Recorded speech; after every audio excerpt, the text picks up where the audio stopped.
नियति का न्याय। आज अभिषेक सुबह जल्दी ऑफिस चला गया था, लेकिन उसे अचानक याद आया कि वह अपनी फाइल घर पर ही भूल गया है।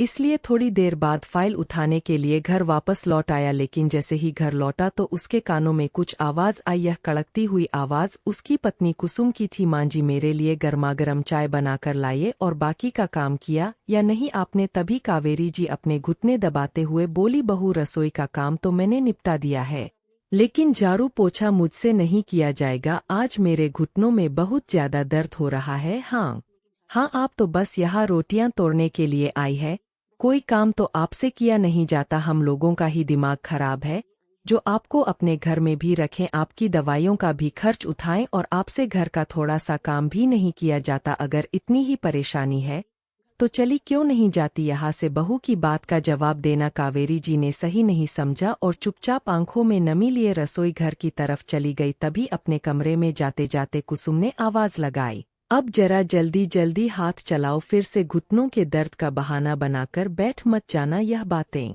सुनते ही अभिषेक को अपने कानों पर यकीन नहीं हुआ। अपनी मां की ऐसी दशा देखकर उसकी आंखों में आंसू आ गए। अपनी बीमारी के बावजूद भी कावेरी जी लगातार काम करती जा रही थी। तभी उन्हें अपने कंधे पर एक स्पर्श महसूस हुआ। पीछे मुड़कर देखा तो उनका बेटा अभिषेक खड़ा था। उसे देखते ही कावेरी जी का दर्द आंखों से आंसू बनकर बह निकला, लेकिन फिर उसी समय अपनी झूठी मुस्कान के पीछे अपने आंसू छिपाते हुए बोली, अरे बेटा तुम कब आए? लेकिन अभिषेक भरी आंखों से अपनी मां को एकटक निहारता जा रहा था। क्या हुआ बेटा, मुझे ऐसे क्यों देख रहे हो? कभी रधे स्वर में अभिषेक बोला, कितना मां और कितना दर्द सहो गया आपने मुझे बताया क्यों नहीं कि इस घर में रहते हुए आपको इतना कुछ झेलना पड़ रहा है? क्या आपका अपनी परवरिश पर से भरोसा उठ गया था जो मुझसे इतनी बड़ी बात भी आपने छिपा कर रखी? कहते हुए अभिषेक की आवाज रुसी हो गई और अपनी मां से गले लगता हुआ बोला, बस मां अब बहुत हो चुका। ऐसा कहते हुए उसने अपनी मां के आंसू पछे। तभी कमरे से कुसुम के गुस्से से चिल्लाने की आवाज आई, खाना बना या नहीं? या फिर से अपने घुटनों को पकड़कर बैठ गई। ऐसा कहते हुए कुसुम पैर पटकती हुई रसोई की तरफ आई, लेकिन सामने अपने पति अभिषेक को देखते ही उसकी हालत ऐसी हो गई जैसे काटो तो खून नहीं। करीब 10 वर्ष पहले की बात है जब कावेरी जी और श्यामलाल जी अपने बेटे अभिषेक की शादी कुसुम से करके उसे अपने घर की बहू बनाकर लाए थे। उस समय तो कावेरी जी और श्यामलाल जी बहुत खुश थे, यह सोचकर कि बहू के आने से अब घर में रौनक हो जाएगी। लेकिन यह खुशी ज्यादा दिनों तक नहीं टिक सकी, क्योंकि उनकी बहू में बहुओं जैसे तो कोई लक्षण थे ही नहीं। वह तो अपने घमंड में ही चूर रहती थी। छोटा सा परिवार होने के बावजूद भी कुसुम को किसी से कुछ लेना देना ही नहीं था। घर का कामकाज करने में उसकी कोई दिलचस्पी नहीं थी। दिन भर घूमना फिरना, शॉपिंग करना या फिर पार्टियों में जाना, बस यही उसके लिए सब कुछ था। कावेरी जी और श्यामलाल जी को यह सब पसंद नहीं था, लेकिन फिर भी उन्होंने कुछ नहीं कहा, यह सोचकर कि अभी बचपना है, धीरे धीरे उसे समझ आ जाएगी। लेकिन यदि अभिषेक उसे समझाने लगता तो वो उससे भी लड़ने को तैयार हो जाती। इसलिए घर का माहौल भी बिल्कुल खराब हो चुका था। धीरे धीरे समय बीतने लगा और अब कुसुम और अभिषेक की शादी को 7 महीने बीत चुके थे। एक दिन तो रात के 10 बजने को आए, लेकिन कुसुम अभी तक घर नहीं लौटी थी। श्यामलाल जी और कावेरी जी बेचैनी में इधर उधर टहल रहे थे, बार बार घड़ी की तरफ देखते जा रहे थे। तभी श्यामलाल जी ने अपने बेटे अभिषेक को आवाज लगाई और बोले, बहू को फोन लगाकर देखो अभी तक आई क्यों नहीं? तभी अभिषेक बोला, बाबूजी कितनी बार उसे फोन कर चुका हूँ, लेकिन वह है कि फोन उठाती ही नहीं। अभी यह बातें चल ही रही थी कि गेट के बाहर एक गाड़ी आकर रुकी। देखा तो कुसुम टैक्सी से उतर रही थी और जैसे ही घर के अंदर, तभी कावेरी जी बोली, बहू रात को देर तक बाहर रहना कोई अच्छी बात नहीं है, अच्छे घरों की बहुएं ऐसा व्यवहार नहीं करती। कावेरी जी के इतना कहने की देर थी कि बहू उन पर बरस पड़ी और बोली, आप मेरी लाइफ में इंटरफेयर ना करें तो ही अच्छा है, अपना भला बुरा मैं बखूबी जानती हूँ, यह मुझे आपसे सीखने की जरूरत नहीं है। कुसुम ने मुंह बनाते हुए कहा तो कावेरी जी और श्यामलाल जी बहू का यह रवैया देखकर हैरान रह गए। पत्नी की यह बात सुनकर अभिषेक गुस्से से बोला, कुसुम तुम्हारी हिम्मत कैसे हुई मेरी मां से इस तरह बात करने की? बस फिर क्या था उस रात कुसुम ने घर में जो हंगामा खड़ा किया, उसकी आवाजें तो पड़ोसियों के कानों तक भी पहुंच रही थी। और उस दिन के बाद से उसने इस घर में न रहने की जिद ठान ली। आए दिन अपने पति अभिषेक से केवल एक ही शिकायत करती कि मुझे इस छोटे से घर में रहना पसंद नहीं है, यह घर मेरे स्टैंडर्ड का नहीं है, प्राइवेसी नाम की तो कोई चीज है ही नहीं। समय बीतने के साथ अभिषेक भी अच्छा खासा कमाने लगा था। एक दिन शाम को घर लौटा तो मिठाई का डिब्बा साथ में लेकर आया और बोला, माँ बाबूजी आप लोग कहाँ हैं? जब अंदर आया तो अपनी माँ के मुंह में मिठाई डालते हुए बोला, माँ आज हमारे लिए बहुत खुशी का दिन है। आज मैंने एक बहुत बड़ा घर खरीद लिया है। अब हम उस घर में एक साथ रहेंगे और कुसुम को भी कोई शिकायत नहीं होगी। आज जितनी खुशी अभिषेक को हो रही थी उससे कहीं ज्यादा खुशी कावेरी जी और श्यामलाल जी को हुई कि उनके बेटे ने अपनी मेहनत की कमाई से इतने बड़े शहर में बड़ा घर खरीदा। और यह बात सुनकर कुसुम की तो खुशी का ठिकाना ही नहीं था। कावेरी जी और श्यामलाल जी भगवान का शुक्रिया करने के लिए भगवान को भोग लगाने मंदिर चले गए। आखिर इससे ज्यादा खुशी की बात उनके लिए क्या हो सकती थी, लेकिन कुसुम के दिमाग में तो कुछ और ही चल रहा था। अभिषेक हाथ मुंह धोकर खाने की मेज पर बैठा, तभी कुसुम उसके पास आई और बोली, अपने नए घर में ज्यादा सामान लेकर जाने की जरूरत नहीं है, जितना जरूरत का हो उतना ही लेकर जाएंगे। वैसे भी माँ और पिताजी तो इस घर में ही रहेंगे, जब जिस चीज की जरूरत होगी हम यहाँ से उठा लेंगे। पत्नी की यह बात सुनकर अभिषेक की हैरानी का ठिकाना ना रहा। फिर बोला, यह तुम क्या कह रही हो? मेरे माँ और पिताजी यहाँ क्यों रहेंगे? मैं उनका इकलौता बेटा हूँ और उनसे अलग नहीं रहूंगा। देखिए जी, मुझे नहीं लगता कि वह यह घर छोड़कर अपने बेटे बहू के घर जाना चाहेंगे, और यदि आपको कोई परेशानी है तो आप उन्हें नए घर में ले चलिए, लेकिन फिर मुझसे कोई उम्मीद मत रखना, उनकी जिम्मेदारी मेरी नहीं होगी। कुसुम ने इतने स्पष्ट तरीके से अपनी बात कह दी कि अभिषेक स्तब्ध खड़ा रह गया। और उधर कावेरी जी और श्यामलाल जी भी मंदिर से वापस लौट आए थे। बेटा और बहू के बीच सारी बातें उन्होंने सुन ली थी। तभी श्यामलाल जी अंदर आए और बोले, बेटा नए घर में तुम लोग जाओ, हम यहाँ अपने घर में ही रह लेंगे। फिर बहू की ओर देखते हुए श्यामलाल जी बोले, और हाँ, इस उम्र में भी अभी हमारे हाथ पैर चलते हैं, इसलिए हमारी जिम्मेदारी लेने की किसी को कोई जरूरत नहीं है। एक दूसरे के लिए हम दोनों ही काफी है। तुम्हारी पत्नी को उसका नया घर मुबारक हो, कड़े शब्दों में श्यामलाल जी ने कहा। तो अभिषेक ने देखा कि उसके पिता का चेहरा गुस्से से लाल हो चुका था। आज तक अभिषेक ने अपने पिता को इतने गुस्से में नहीं देखा था। उसी समय रोते हुए उसने अपने पिता के पैर पकड़ लिए और बोला, पिताजी आपने तो अपनी बात कह दा और कुसुम ने भी अपना फरमान सुना दिया, लेकिन मेरे बारे में तो किसी ने नहीं सोचा। आप लोगों से दूर कैसे रहूंगा? अपने बेटे को रोता देख श्यामलाल जी और कावेरी जी की आंखों से भी अश्रुधारा बह निकली। तभी श्यामलाल जी ने उसे उठाया और अपने गले से लगाते हुए रंधे स्वर में बोले, दिल छोटा मत करो बेटा, हम लोग एक ही शहर में तो है, जब मन करे मिलने आ जाना, लेकिन दिन में एक बार फोन करके अपनी आवाज जरूर सुना देना। तेरे बूढ़े माँ बाप उसी में संतुष्ट हो जाएंगे। लेकिन अभिषेक नहीं माना और बोला, नहीं पिताजी, मैंने फैसला कर लिया है, मैं आपको छोड़कर कहीं नहीं जाऊंगा। तभी कुसुम बेशर्मी से बोली, तुम्हें तो बस अपने माँ बाप की फिक्र है, मेरी इच्छाएं तो तुम्हारे लिए कुछ मायने ही नहीं रखती। इतना तो इन लोगों को भी समझना चाहिए कि अपने बेटे और बहू की खुशी में ही अपनी खुशी देखें। और मैंने तुम्हें पहले ही कहा था कि मुझे प्राइवेसी चाहिए। अब तुम्हारे गवार माँ बाप को और नहीं झेल सकती। इतनी बात सुनते ही अभिषेक का गुस्सा 7वें आसमान पर पहुंच गया और कुसुम पर हाथ उठाने लगा। तो श्यामलाल जी ने उसका हाथ पकड़ लिया, फिर अपने बेटे के सामने हाथ जोड़ते हुए बोले, बेटा मेरी विनती है कि तुम लोग यहाँ से चले जाओ, हमारे कारण तुम अपनी गृहस्थी खराब मत करो। मैं तो बस इतना चाहता हूँ कि तुम लोग हंसी खुशी से रहो, तुम्हारा रिश्ता खराब होते हुए देखकर तो हमें भी चैन नहीं मिलेगा। ऐसा कहते हुए श्यामलाल जी ने बेटे को अपने सीने से लगा लिया। अभिषेक और उसके माँ बाप तीनों की आंखों में आंसू थे। वही कुसुम यह सोचकर खुश थी कि आखिरकार उसकी चाल कामयाब हो ही गई। बस फिर क्या था, 15 दिनों के बाद बेटा बहू नए घर में शिफ्ट हो गए। अपने नए घर में आकर कुसुम बहुत खुश थी, लेकिन अभिषेक अलग रहते हुए भी अपने माता पिता का खूब ख्याल रखता। हर रोज फोन करके अपने माता पिता से बात करता, उनका हालचाल पूछता और हर सप्ताह उनकी जरूरत का सामान लेकर आ जाता और अपने माता पिता के साथ कुछ समय बिताता। कावेरी जी और श्यामलाल जी को भी कभी भी कोई भी काम होता तो उसी समय हाजिर हो जाता। श्यामलाल जी को डायबिटीज की बीमारी थी, इसलिए हर सप्ताह उन्हें डॉक्टर के पास भी दिखाने के लिए ले जाता। कभी कभी दिल करता तो माँ के हाथों का खाना खाने भी अचानक पहुंच जाता था और पूरा दिन अपने माता पिता के साथ बिताता। जिस दिन बेटा उसके पास होता उस दिन तो कावेरी जी और श्यामलाल जी का चेहरा गुलाब की तरह खिल जाता। वह दिन तो उनके लिए किसी त्योहार से कम नहीं होता था। एक दिन जब श्यामलाल जी सैर करके घर लौटे तो कावेरी जी रसोई घर में खाना बना रही थी। अरे वाह कावेरी, खाने की इतनी अच्छी खुशबू आ रही है, पूरा घर महक रहा है, क्या क्या बनाया है, जरा हम भी तो देखे। रसोई घर में जाकर खाना बनाती हुई कावेरी जी से श्यामलाल जी बोले और रसोई घर में बने तरह तरह के पकवान की तरफ नजर दौड़ाने लगे। क्या बात है कावेरी, इतना कुछ पका कर रखा है जैसे आज कोई त्योहार हो, लेकिन खाने वाले तो हम दो ही लोग हैं। और यहाँ देखो, पनीर की सब्जी और पुलाव के साथ साथ मेरे मनपसंद पकड़े और खीर भी बनाई है।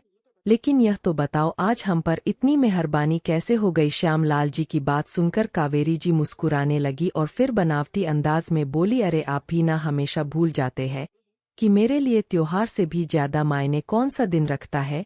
दरअसल कल अभिषेक का फोन आया था और बता रहा था कि वह आज हम लोगों से मिलने आएगा, इसलिए सोचा कि उसकी पसंद की सब्जियों के साथ साथ थोड़े पकोड़े और खीर भी बना लूं। उसे पसंद है ना मेरे हाथ के बने यह पकवान। बेटे का नाम सुनते ही श्यामलाल जी के चेहरे से मुस्कुराहट गायब हो गई। तभी कावेरी जी बोली, जरा चक्कर तो बताइए कैसे बने हैं। कावेरी जी ने जैसे ही पकड़ की प्लेट श्यामलाल जी की ओर बढ़ाई तो अपनी पत्नी का दिल रखने के लिए श्यामलाल जी ने उसमें से एक पकोड़ा उठाया और उदास भाव से रसोई के दरवाजे से सटकर खड़े हो गए। उनके हंसते खिलखिलाते चेहरे पर अचानक गम की लकीरें उभर आई। शरीर में तो जैसे जान ही न हो। कावेरी जी के चेहरे की तरफ देखते हुए रंधे स्वर में बोले, कावेरी एक बात तो बताओ, शादी के बाद बच्चे माँ बाप से दूर क्यों चले जाते हैं?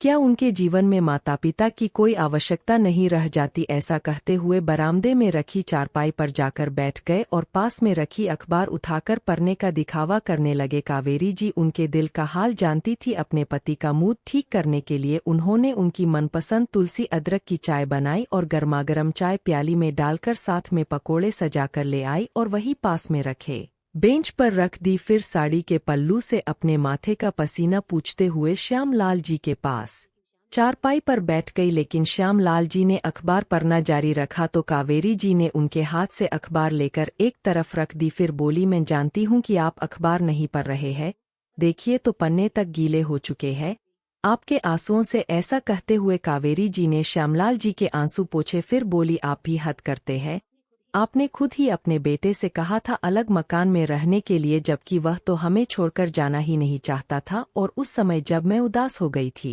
तब तो आप ही मुझे कहते थे कि मैं बिना मतलब ही उदास हो रही हूँ, बेटे के लिए रोती रहती हूँ। कुछ ही दूरी पर तो बेटे का मकान है, जब दिल करेगा उससे मिल लेंगे। तब तो आप मुझे तसल्ली दिया करते थे, लेकिन आज आप ही अपना रज खो रहे हैं।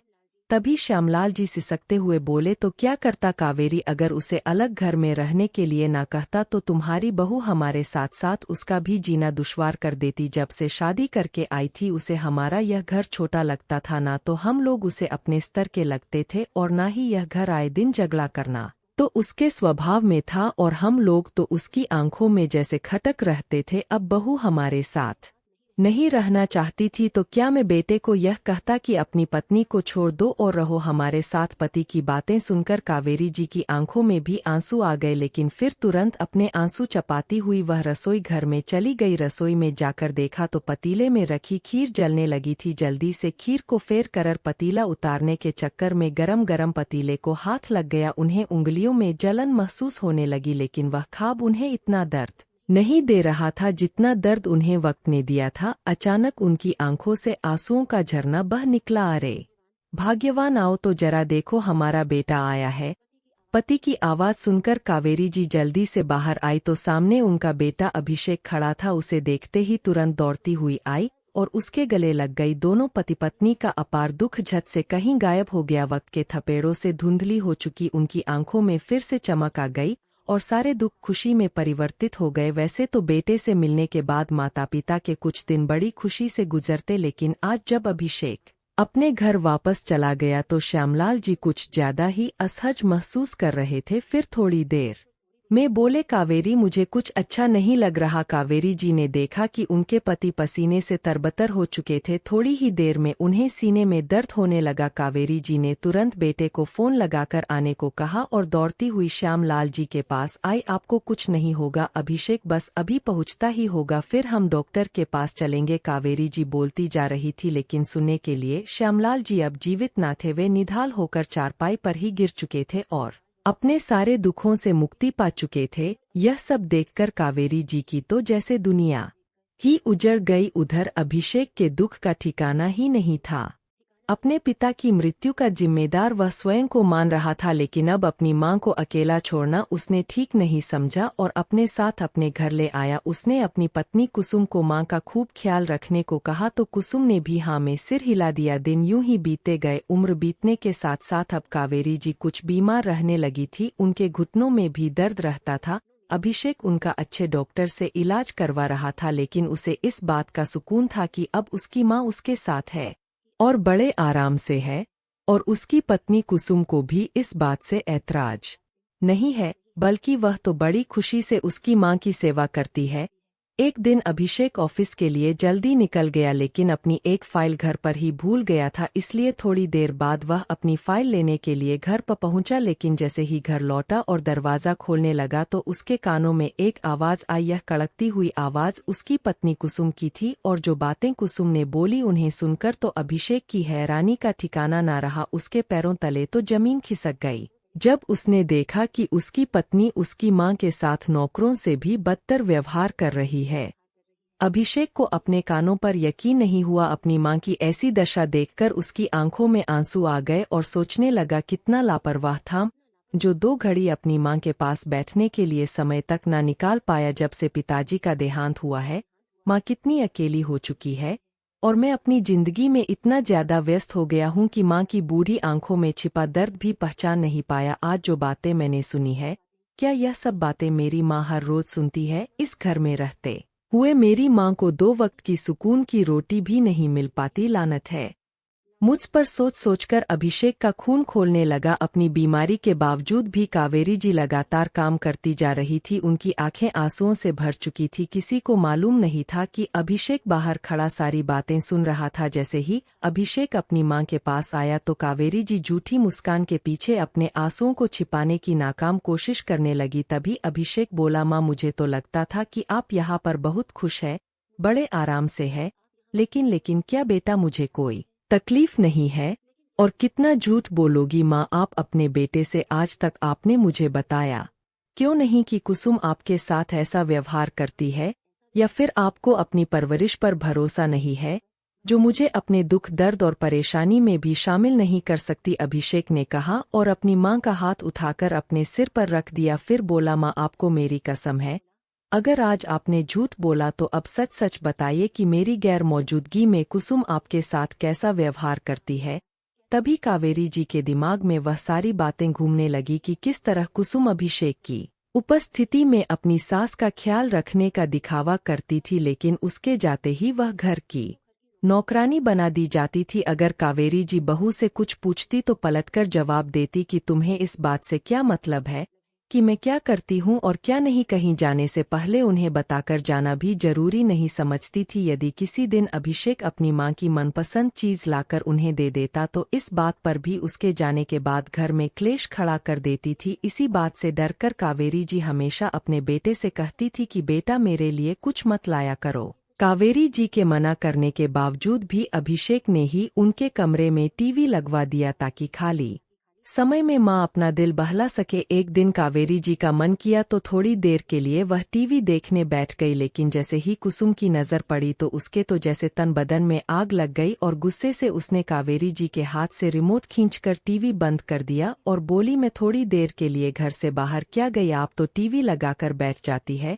आपके कमरे में पंखा अलग से चल रहा है, इस सब का बिल कौन भरेगा, आप या आपके स्वर्गवासी पति? और अब तो बहू अपने बच्चों को भी इस तरह की बातें सिखाने लगी थी। कावेरी जी को यहाँ रहते काफी समय हो चुका था, इसलिए आस पड़ोस की कुछ हम उम्र औरतें उनकी सहेलियां बन गई थी। लेकिन जब भी उनकी कोई सहेली उनसे घर पर मिलने आती तो बच्चे वहीं बैठकर अपनी दादी की कही गई हर एक बात को बड़े ध्यान से सुनते थे कि वह अपनी सहेलियों से क्या क्या बातें कर रही है, और उसके बाद जाकर अपनी माँ को हर एक बात बताते। जब भी कुसुम अपने बच्चों से कुछ खाने का सामान मंगवा तो बच्चे वह चीज उनसे छिपा कर लाते, और जब कावेरी जी सोने चली जाती तब खाते थे। एक दो बार कावेरी जी ने उनसे पूछा भी, बेटा क्या लेकर जा रहे हो? तो बच्चे बोले, कुछ नहीं दादी, मम्मी ने राशन का सामान मंगवाया था वही लेकर आए हैं।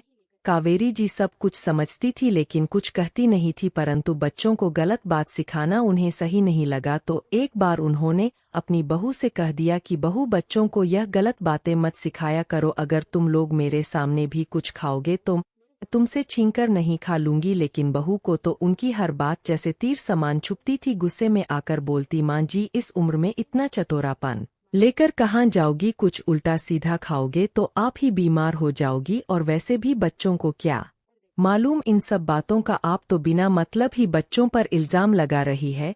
अक्सर अभिषेक के काम पर जाने के बाद कुसुम अपनी सहेलियों के साथ घूमने निकल जाती थी और सारा काम कावेरी जी पर छोड़ जाती, और अगर वह कुछ बोलती तो उल्टा उन्हें ही चार बातें सुनाने लगती। यह सारी बातें कावेरी जी ने आज तक अपने बेटे से नहीं कही थी, लेकिन आज जब अभिषेक ने उन्हें अपनी कसम दी तो वह खुद को रोक ना पाई और सब कुछ बताकर अपने दिल का गुबार हल्का कर दिया। तभी कमरे से कुसुम के गुस्से से चिल्लाने की आवाज आई, खाना बना या नहीं? या फिर से अपने घुटनों को पकड़कर बैठ गई। ऐसा कहते हुए कुसुम पैर पटकती हुई रसोई की तरफ आई, लेकिन सामने अपने पति अभिषेक को देखते ही उसकी हालत ऐसी हो गई जैसे काटो तो खून नहीं। कुसुम के इस बेशर्मी भरे व्यवहार को देखकर अभिषेक का खून खोल उठा और उसने खींचकर एक तमाचा अपनी पत्नी के मुंह पर जड़ दिया। तमाचा इतना जोर का था कि कुसुम का सर घूमने लगा। फिर थोड़ा संभल कर कांपते स्वर में कुसुम बोली, आपका बाइम उसी समय आ गया था जब तुम ऊंची आवाज में बात करते हुए मेरी माँ पर रोप जा रही थी। मेरी माँ के साथ नौकरों की तरह व्यवहार